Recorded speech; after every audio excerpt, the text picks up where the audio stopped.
দ্রুত ধুয়ে ফেলুন। প্রচুর পরিমাণে ভিটামিন সি যুক্ত খাবার খান এবং পর্যাপ্ত পানি পান করুন।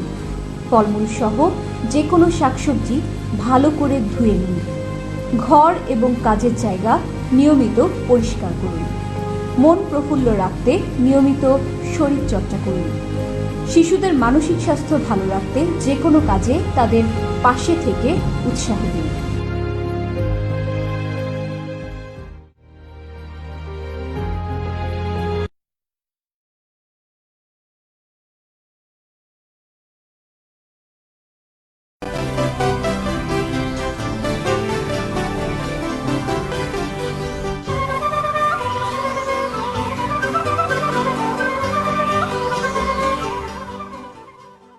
বিশ্ব বাংলা 24 বিশ্বায়নে বাঙালিয়ানা।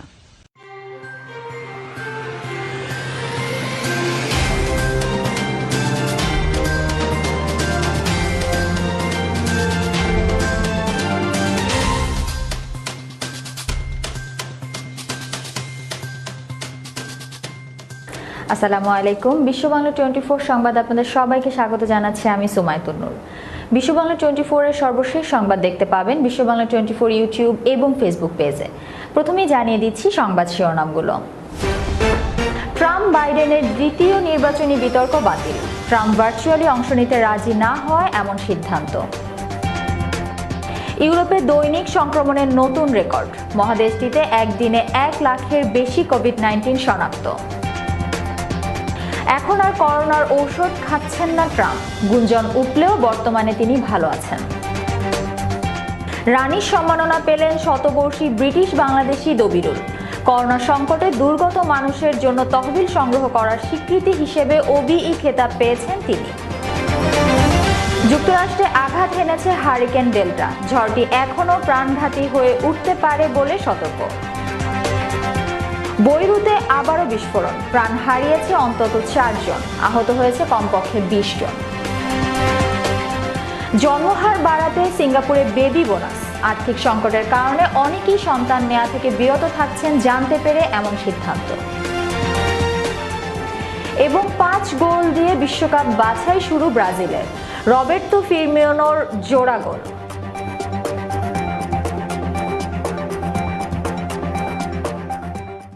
এবার বিস্তারিত সংবাদ। মার্কিন প্রেসিডেন্ট নির্বাচন সামনে রেখে প্রতিদ্বন্দ্বী 2 প্রার্থী ডোনাল্ড ট্রাম্প ও জো বাইডেনের মধ্যকার দ্বিতীয় বিতর্ক বাতিল করা হয়েছে। আগামী বৃহস্পতিবার ওই বিতর্ক অনুষ্ঠিত হওয়ার কথা ছিল। বিতর্কের আয়োজক কর্তৃপক্ষ the commission on presidential debates জানিয়েছেন, ট্রাম্প ভার্চুয়ালি অংশ নিতে রাজি না হয় বিতর্কটি বাতিল করা হয়েছে। তবে নির্ধারিত সময়ে তৃতীয় বিতর্ক অনুষ্ঠিত হবে। এ নিয়ে ডেস্ক রিপোর্টে বিস্তারিত। 2 প্রেসিডেন্ট প্রার্থীর মধ্যে দ্বিতীয় বিতর্কের এই দিনক্ষণ আগেই ঠিক ছিল। তবে প্রথম বিতর্কের পর করোনায় আক্রান্ত হন ডোনাল্ড ট্রাম্প। 3 দিন হাসপাতালে থাকার পর তিনি এখন হোয়াইট হাউস থেকেই চিকিৎসা নিচ্ছেন। এর মধ্যেই বৃহস্পতিবার দ্বিতীয় বিতর্ক ভার্চুয়ালি আয়োজন করার সিদ্ধান্তের কথা জানায় কমিশন। একই দিন ফক্স বিজনেস চ্যানেলকে দেওয়া সাক্ষাৎকারে ট্রাম্প অভিযোগ করেন, তার প্রতিদ্বন্দ্বী জো বাইডেনকে সুবিধা দিতে এমন পদক্ষেপ নিয়েছে কমিশন। বলেন, ব্যক্তিগত বিতর্ক করে আমি সময় নষ্ট করতে চাই না। তার মতে, একটি কম্পিউটারের কাছে বসে এমন বিতর্ক করা হাস্যকর। আমি এই ভার্চুয়াল বিতর্কে জড়াচ্ছি না, বলেন তিনি। কমিশনের পক্ষ থেকে এক বিবৃতিতে বলা হয়েছে, এটা স্পষ্ট যে আগামী 15 অক্টোবর কোনো বিতর্ক হবে না। নির্ধারিত 22 অক্টোবরের শেষ বিতর্ক আয়োজনেই পূর্ণ মনোযোগ দেবে সিপিডি। বিবৃতিতে বলা হয়, স্বাস্থ্য সুরক্ষার কথা বিবেচনা এবং পর্যাপ্ত পরীক্ষা, মাস্ক ব্যবহার, সামাজিক দূরত্ব সহ অন্যান্য নিয়ম অনুসরণ করে টেনেসি ন্যাশভাইলে বেলমেন্ট ইউনিভার্সিটিতে বিতর্ক অনুষ্ঠিত হবে। ট্রাম্প বাইডেনের শেষ বিতর্ক অনুষ্ঠান 15 মিনিট করে 6টি অংশে বিভক্ত থাকবে। প্রতিটি অংশের আলোচ্য বিষয় ঘোষণা করবেন অনুষ্ঠানের সঞ্চালক এনবিসি নিউজের ক্রিস্টেন ওয়েলকার। 2 প্রার্থী 22 অক্টোবরের বিতর্কে অংশ নিতে সম্মতি দিয়েছেন বলে জানিয়েছে আয়োজক সংস্থাটি। ডেস্ক রিপোর্ট, বিশ্ব বাংলা 24। গত 24 ঘন্টায় করোনা ভাইরাসের রেকর্ড সংক্রমণ দেখল ইউরোপ। মহাদেশটিতে একদিনে 1 লাখের বেশি কোভিড-19 শনাক্ত হয়েছে। প্রথমবারের মতো ইউরোপে দৈনিক সংক্রমণ 1 লাখ ছাড়িয়েছে। 4000-এর বেশি শনাক্ত হয়েছে জার্মানি ও পোল্যান্ডে। এদিকে মৃত্যুহার বাড়তে শুরু করেছে স্পেনে। আদালত লকডাউন বাতিল করার পর পরিস্থিতি নিয়ন্ত্রণে মাদ্রিদে জরুরি অবস্থা জারি করেছে স্প্যানিশ সরকার। যুক্তরাজ্যেও দ্রুত ছড়াচ্ছে কোভিডের দ্বিতীয় ঢেউ। করণীয় নির্ধারণে গলদঘর্ম হচ্ছে ব্রিটিশ মন্ত্রিপরিষদ। প্রথম ধাক্কায় কাটিয়ে উঠতে পারছে না ল্যাটিন আমেরিকা। বেড়েই চলেছে আর্জেন্টিনায় শনাক্ত ও মৃত্যুহার।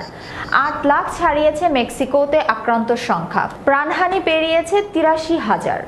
মার্কিন প্রেসিডেন্ট ডোনাল্ড ট্রাম্প 1 সপ্তাহেরও বেশি সময় আগে করোনায় আক্রান্ত হয়ে হাসপাতালে ভর্তি হয়েছিলেন।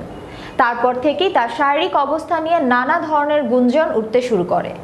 তবে প্রেসিডেন্ট ট্রাম্প জানিয়েছেন বর্তমানে তিনি ভালো আছেন। ফক্স নিউজের এক অনুষ্ঠানে এই মার্কিন প্রেসিডেন্ট বলেন তিনি এখন আর করোনার ঔষধ খাচ্ছেন না। শুক্রবারের ওই সাক্ষাৎকারে তিনি কোভিড-19 সংক্রমণের বিরুদ্ধে তার লড়াইয়ের বিষয়ে আরও বিস্তারিত তথ্য প্রকাশ করেছেন। ট্রাম্প বলেন আমি এখন ঔষধ মুক্ত। তিনি বলেন আমি এখন কোনো ওষুধ খাচ্ছি না।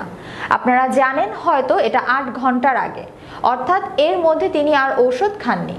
তবে ওই সাক্ষাৎকারটি কখন গ্রহণ করা হয়েছে তা এখনো পরিষ্কার নয়। ট্রাম্পের চিকিৎসকরা এর আগে জানিয়েছেন যে করোনার চিকিৎসায় তাকে অ্যান্টিবডির ককটেল প্রয়োগ করা হয়েছিল। ট্রাম্প জানিয়েছেন এর মধ্যেই তার দেহে আবারও করোনার পরীক্ষা ও নিরীক্ষা করা হয়েছে। তিনি বলেন আমাকে আবারও টেস্ট করা হয়েছে।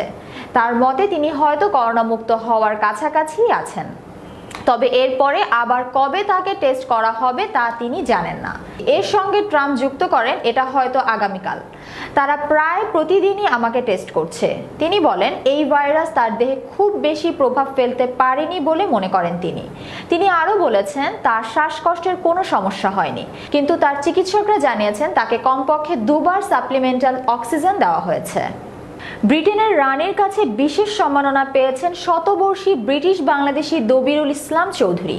বিবিসির প্রতিবেদন থেকে জানা গেছে গত রমজানে করোনা ভাইরাস সংকটে দুর্গত মানুষের জন্য তহবিল সংগ্রহ করার স্বীকৃতি হিসেবে রানী এলিজাবেথের জন্মদিনে দেওয়া order of the British empire OBE খেতাব পেয়েছেন তিনি। 1971 সালের মুক্তিযুদ্ধের সময়ও তিনি নিজের দেশের মানুষের স্বার্থে তহবিল সংগ্রহ করেছিলেন। ডেস্ক রিপোর্টে বিস্তারিত।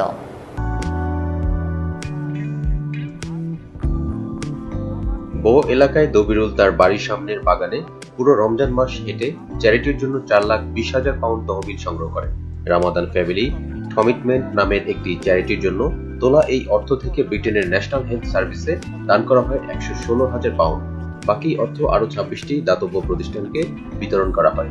বাংলাদেশ সহ বিভিন্ন দেশে মহামারীতে বিপর্যস্ত গরিব দুঃখী মানুষদের খাবার সহ বিভিন্ন সেবামূলক কাজে এই অর্থ ব্যবহার করা হয়। দবিরুল সাংবাদিকদের বলেছেন ব্রিটেনের আরেক শতবর্ষী ব্রিটিশ সেনা টম মুরের নিজের বাড়ির আঙিনায় হেঁটে NHS অর্থাৎ ব্রিটেনের ন্যাশনাল হেলথ সার্ভিসের জন্য 33 মিলিয়ন পাউন্ড সংগ্রহের খবর দেখে অনুপ্রাণিত হন। এরপর তিনি লন্ডনের ফ্ল্যাটের সামনের আঙিনায় হেঁটে মাত্র 1,000 পাউন্ড তহবিল সংগ্রহের লক্ষ্য নির্ধারণ করেছিলেন। তবে ব্যাপক সাড়া পড়ায় তা লক্ষ্যকে ছাড়িয়ে যায়।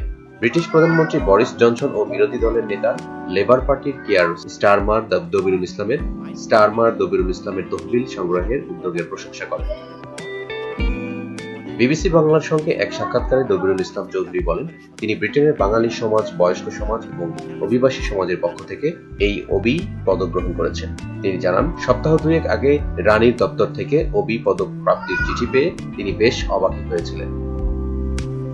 এই পদক দবিরুলের জীবনের স্বাভাবিক কর্মকাণ্ডে বিশেষ কোনো পরিবর্তন আনবে না বলে তিনি মন্তব্য করেন। তবে তার কাজ যদি অন্য কাউকে উৎসাহিত করে তবেই তিনি খুশি হবেন বলে জানান।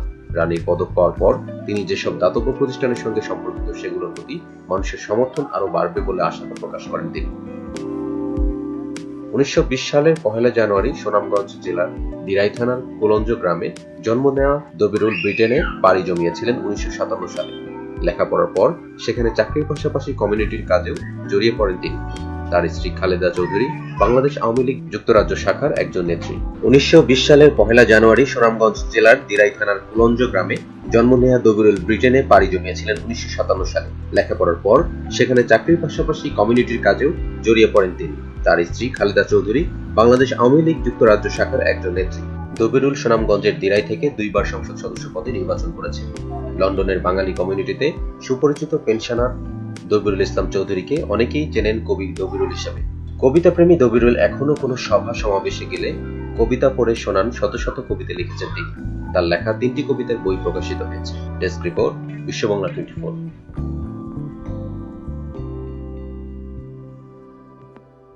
এখন নিচে ছোট্ট একটি বিরতি, ফিরছে এক্ষুনি, সঙ্গেই থাকুন।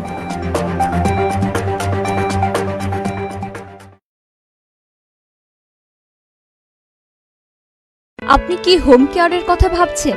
তাহলে আজই যোগাযোগ করুন আমাদের সাথে। আমাদের ফোন নম্বর 7185775782। গোল্ডেন হোম কেয়ার থেকে যে মেয়ে দিয়েছে ও খুবই ভালো যত্ন নেয় আমার।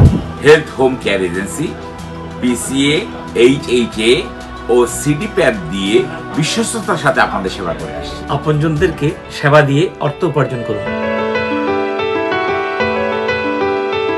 বিশ্ব বাংলা 24 আমাদের নিউ ইয়র্কে, এবং আমি আশা করব ওনারা আমাদের গঠনমূলক চিন্তা ভাবনা, আমাদের বর্তমান পরিস্থিতি সবকিছু অত্যন্ত সুন্দরভাবে তুলে ধরবেন। আমরা ওদের শুভকামনা করছি। আমরা সবাই মিলে চাচ্ছি যে এই টিভিটা আরো এগিয়ে যাক। ওরা নতুন শুরু করেছে, আসেন ওদের সবাইকে আমরা একটা উৎসাহ দিই। ইনশাআল্লাহ আমাদের প্রোগ্রামে দেখা হচ্ছে বিশ্ব বাংলা 24। বিশ্ব বাংলার সার্বাঙ্গীন উন্নতি আমি কামনা করি। ধীরে ধীরে এটা একটি বড় টেলিভিশন চ্যানেলে রূপায়িত হবে, এটাই আশা করছি। ধন্যবাদ আমাদের এই নতুন টেলিভিশন চ্যানেলের কর্তৃপক্ষকে। প্রতিটি মানুষের স্বপ্ন পূরণে সহায়তা করা নেক্সট ড্রিমের লক্ষ্য।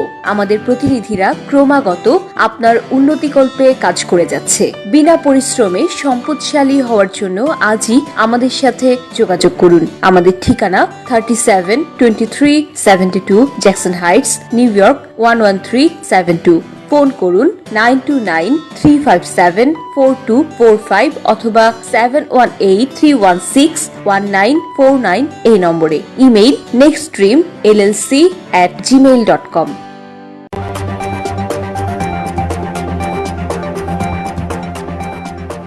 ফিরে এলাম বিরতির পর।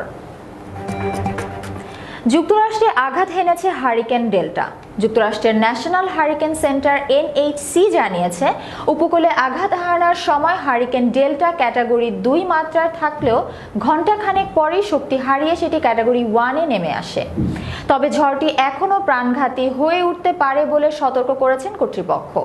রাত 8টার দিকে হারিকেন ডেল্টার বাতাসের গতিবেগ ছিল ঘন্টায় সর্বোচ্চ 90 মাইল। সময়ের সঙ্গে এটি আরও শক্তি হারিয়ে উপকূলীয় নিম্নচাপে পরিণত হতে পারে বলে জানিয়েছেন NHC। ন্যাশনাল ওয়েদার সার্ভিস জানিয়েছে, ঝড়ের প্রভাবে লুজিয়ানায় প্রবল বৃষ্টিপাত হচ্ছে। এর ফলে সেখানে আচমকা বন্যা দেখা দিতে পারে। এতে পানিবন্দী হয়ে পড়ার ঝুঁকিতে রয়েছে অন্তত 55 লাখ মানুষ। দেশটির আবহাওয়া অফিসের পূর্বাভাসে বলা হয়েছে, হারিকেন ডেল্টার কারণে লুজিয়ানার বেশিরভাগ এলাকায় 5 থেকে 10 ইঞ্চি বৃষ্টিপাত হতে পারে। এমনকি কিছু কিছু জায়গায় এর পরিমাণ 15 ইঞ্চিতে পৌঁছাতে পারে বলে সতর্ক করা হয়েছে। হারিকেন ডেল্টার কারণে লুজিয়ানার প্রায় 3.5 লাখ মানুষ বিদ্যুৎ বিচ্ছিন্ন হয়ে পড়েছেন।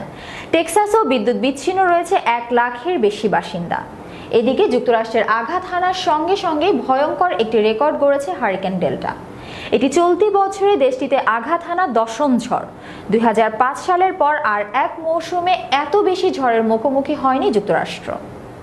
আগস্টের ভয়াবহতার পর বৈরুতে আবারও বিস্ফোরণ ঘটেছে। প্রতিবেদন থেকে জানা গেছে, বিস্ফোরণে প্রাণ হারিয়েছেন অন্তত 4 জন, আহত হয়েছেন কমপক্ষে 20 জন। বিস্ফোরণের কারণ এখনও জানা যায়নি। উদ্ধার অভিযান অব্যাহত রয়েছে। বৈরুতের তারিক আল জিদে জেলায় একটি জ্বালানি ট্যাঙ্কে আগুন লাগার পর এই বিস্ফোরণ ঘটে। টেলিভিশনের ফুটেজে সরু গলির মধ্যে থাকা ভবনের ভেতর থেকে ধোঁয়া উঠতে দেখা যাচ্ছে। ভবনগুলোতে আটকে পড়া বাসিন্দাদের বের করে আনতে উঁচু মই ব্যবহার করছেন ফায়ার সার্ভিস কর্মীরা। এদিকে বিস্ফোরণের শব্দে এলাকা জুড়ে আবারও আতঙ্ক ছড়িয়ে পড়ে। স্থানীয় এক নারী টুইটারে লিখেছেন, শব্দ আর ঘরের কাঁপুনি আমাদের সবাইকে আতঙ্কিত করে তুলেছিল। আর আমি যে গলিতে থাকি সেখানে সবাই চিৎকার করছিল। আমার পুরনো কথা মনে পড়ছিল। গত 4 আগস্ট বৈরুতে বন্দরের একটি গুদামে প্রথমে আগুন, এরপর ভয়াবহ বিস্ফোরণের ঘটনা ঘটে। গুদামটিতে 2750 টন বিপজ্জনক রাসায়নিক অ্যামোনিয়াম নাইট্রেট প্রায় 6 বছর ধরে মজুদ ছিল বলে জানা গেছে। শক্তিশালী ওই বিস্ফোরণে ধ্বংস হয়ে যায় অর্ধেক শহর। এতে প্রাণ হারান প্রায় 200 মানুষ, আহত হন অন্তত 6500। বিস্ফোরণে মোট ক্ষয়ক্ষতির পরিমাণ কয়েক বিলিয়ন ডলার ছাড়িয়ে গেছে।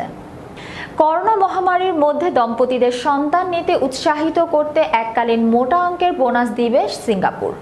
আর্থিক সংকটের কারণে অনেকেই সন্তান নেওয়া থেকে বিরত থাকছেন। জানতে পেরে এই সিদ্ধান্ত নিয়েছে সিঙ্গাপুর সরকার। বিশ্বের মধ্যে অন্যতম সর্বনিম্ন জন্মহার সিঙ্গাপুরে। গত কয়েক দশক থেকে তারা এই সমস্যা মোকাবেলার চেষ্টা করছে। দেশটিতে বর্তমানে যোগ্য মা বাবার সন্তান নেয়ার জন্য 10,000 সিঙ্গাপুরি ডলার পর্যন্ত বোনাস দেওয়ার নিয়ম রয়েছে। সোমবার সিঙ্গাপুরের উপপ্রধানমন্ত্রী হেং সিং কিট বলেছেন, আমরা জানতে পেরেছি করোনার কারণে বেশ কিছু সন্তান প্রত্যাশী দম্পতি তাদের পিতৃত্ব মাতৃত্বের পরিকল্পনা স্থগিত করেছেন, সে কারণেই এই উদ্যোগ নেওয়া হয়েছে। এবার খেলার খবর। ঘোর অনিশ্চয়তা ছিল নেইমারকে ঘিরে। কোচ তিতে জানিয়েছিলেন দলের সেরা খেলোয়াড়ের জন্য শেষ মুহূর্ত পর্যন্ত অপেক্ষা করবেন। ম্যাচের শুরুতেই ব্রাজিলিয়ান সমর্থকদের মুখে হাসি ফোটে পিঠের ব্যথা কাটিয়ে নেইমার একাদশে জায়গা করে নেওয়ায়। আর ম্যাচের শেষ বাঁশি বাজার পর হাসিটা আরও চওড়া হয়েছে তাদের। বলিভিয়ার বিপক্ষে বিশ্বকাপ বাছাইয়ের অভিযান শুরু হয়েছে সেলেসাওদের গোল উৎসব করে। ঘরের মাঠে ব্রাজিল পেয়েছে 5-0 গোলে দাপুটে জয়। সাও পাওলোর ম্যাচের প্রথমার্ধে ব্রাজিল পায় 2 গোল, এরপর দ্বিতীয়ার্ধে আসে আরও 3টি। জোড়া গোল করেছেন রবের্তো ফিরমিনো, আর একবার করে জাল খুঁজে পেয়েছিলেন মার্কিনোস ও ফিলিপেন কুতিনিও। অন্য গোলটি এসেছে আত্মঘাতী থেকে। চোট শঙ্কা কাটিয়ে মাঠে নামা নেইমার বল লক্ষ্যে পৌঁছাতে না পারলেও অবদান রেখেছে 2টি গোলে। বলিভিয়ার বিপক্ষে শুরু থেকেই প্রভাব বিস্তার করে খেলেছে ব্রাজিল। প্রথমে 3 মিনিটে 2 গোলে পেয়ে যেতে পারত তারা, যদিও এভারটন ও মার্কিনিস সুবর্ণ সুযোগ নষ্ট করেছেন। 3য় মিনিটে হেড পোস্টের বাইরে দিয়ে চলে গেলেও 16তম মিনিটে আর ভুল করেননি মার্কিনোস। প্যারিস সেন্ট জার্মেই ডিফেন্ডারের হেডে গোল উৎসবের শুরু ব্রাজিলের। দানিলোর ক্রস জোরালো হেডে পাঠিয়ে দেন তিনি জালে। নেইমার গোল না পেলেও ব্রাজিলের খেলার প্রাণ ছিলেন তিনি। অনুশীলনের বাইরে থেকে পুরো 90 মিনিট খেলার সঙ্গে সতীর্থদের দিয়ে 2 গোল করে ব্রাজিলের জার্সিতে আবারও নিজেকে প্রমাণ করেছেন 102তম ম্যাচ খেলতে নামা 28 বছর বয়সী ফরওয়ার্ডার।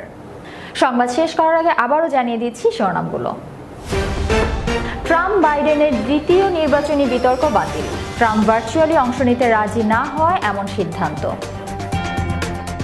ইউরোপে দৈনিক সংক্রমণের নতুন রেকর্ড। মহাদেশটিতে একদিনে 1 লাখের বেশি কোভিড-19 শনাক্ত।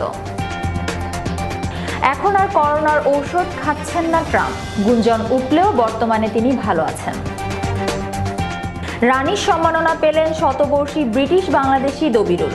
করোনা সংকটে দুর্গত মানুষের জন্য তহবিল সংগ্রহ করার স্বীকৃতি হিসেবে ওবিই খেতাব পেয়েছেন তিনি।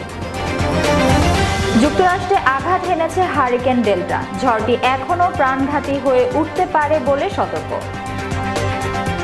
বৈরুতে আবারও বিস্ফোরণ। প্রাণ হারিয়েছে অন্তত 4 জন, আহত হয়েছে কমপক্ষে 20 জন। জন্মহার বাড়াতে সিঙ্গাপুরে বেবি বোনাস। আর্থিক সংকটের কারণে অনেকেই সন্তান নেওয়া থেকে বিরত থাকছেন জানতে পেরে এমন সিদ্ধান্ত। এবং 5 গোল দিয়ে বিশ্বকাপ বাছাই শুরু ব্রাজিলের। রবের্তো ফিরমিনোর জোড়া গোল।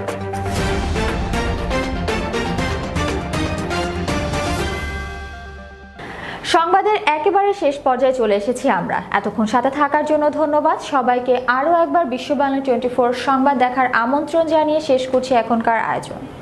করোনা ভাইরাসকে দূরে রাখতে স্বাস্থ্যবিধিগুলো মেনে চলুন, নিরাপদ ও সুস্থ থাকুন। আল্লাহ হাফেজ।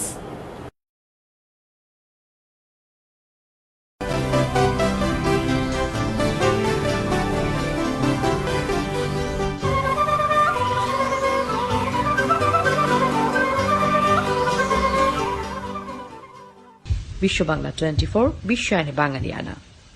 মহামারী করোনা ভাইরাস থেকে